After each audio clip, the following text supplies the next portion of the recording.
Hello everyone, welcome back. It's Monday evening. I was in the store, local grocery on Saturday, and I saw a 12-pack sampler from the Fort Collins Brewing Company.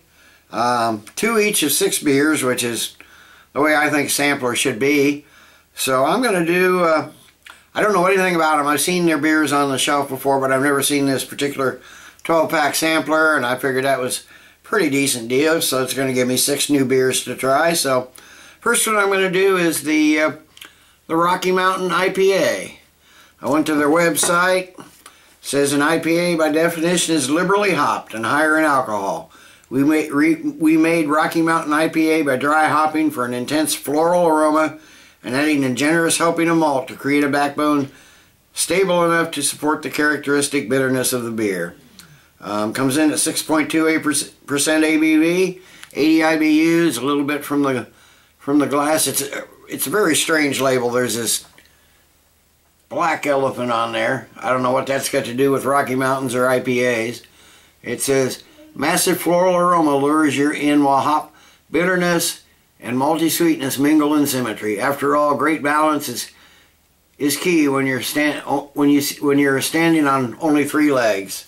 So I guess this elephant, for some reason, why there's a black elephant, is standing on 3 legs. But anyway, let's get this, and it's another cap for my FCB, Fort Collins Brewery. Another cap for my collection, so get that off. Use the BB Barfly again. Still not learned any ninja tricks. I just wrap my knuckles a lot. Oh, there was sort of one. But anyway, I just use it to say, ooh, and look at that. Going like crazy. I wasn't even paying attention. Get that in the glass before it foams all over. First time I've had an IPA foam up like that. Sometimes on Belgian beers and stuff they do, but wow. I've never had a IPA do that. They got a nice, clear, amber color, got a good finger of a slightly off-white, kind of foamy head, a little soapy looking. Appears to be a medium amount of carbonation streaming up. I can't really smell anything, so at least from this distance. So let's get it up here and get a nose on it and see what we have. Okay, I'm getting a lot of hops on this. I'm getting a little floral. They said an intense floral aroma. I'm getting a little floral, but mostly it's getting a lot of piney, a lot of citrus, like orange peel, lemon peel. Not getting a lot of grapefruit. I don't think they didn't really say what exact hops they used. Getting a slight sweet smell, kind of like brown sugar. Maybe like wet bread or something. A little maltiness there. Hop aroma is strong, but it's not too strong. Well, malt sweetness is there and backs off a little bit, but it's a little bit hop forward, but it's not super hop forward. So let's get a taste and see what we've got.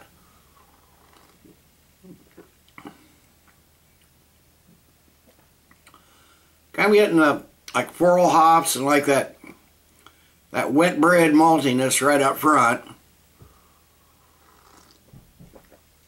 And towards the middle of the mouth, that's when the citrus hops kick in. Orange peel, grapefruit, lemon. I didn't get lemon or grapefruit on the nose, but I am getting a little bit of it on the taste. But it's mostly like orange peel and lemon and just a touch of grapefruit. And then it sort of finishes slightly bitter with like some herbs and grains and some piney hops on the finish. A slight spice in there, almost like clove or something. I'm not sure what that is. I don't know what yeast they use either. But there's almost like well, it's clove and it's not clove. I can't really put my finger on what it is. But it's kind of a bittersweet hop / malt aftertaste.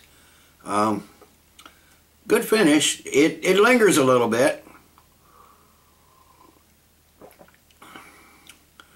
kind of a creamy and smooth mouthfeel. There's not a ton of carbonation here. It's a medium to medium light body, but with very little carbonation.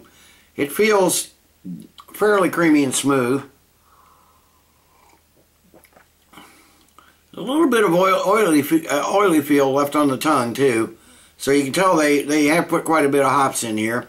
I'm not sure the freshness of this. I don't see any kind of date on this, so I'm thinking it may not be quite as fresh as it could be, but it's still not bad. It's still pretty hoppy. So let me give it a chance to warm up a little bit, and I'll come back in a few with the final thoughts and grade. Okay, I'm back. It's been 15 minutes or so. Not a lot has changed. Flavors have become just a bit more intense, both on the nose and on the taste.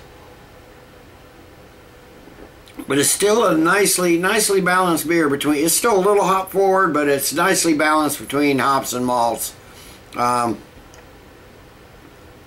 It's average drinkability. It's pretty good.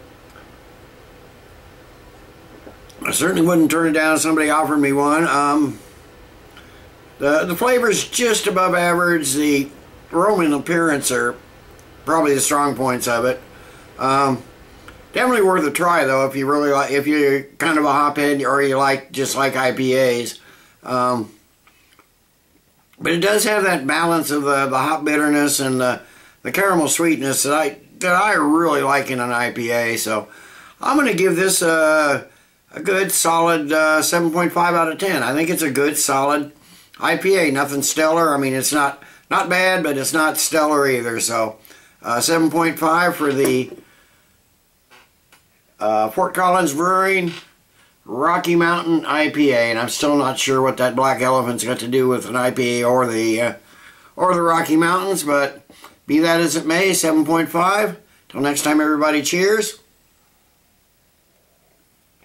Keep drinking good beer, and I'll work my way through the Fort Collins Brewery 12-pack sampler the rest of this week.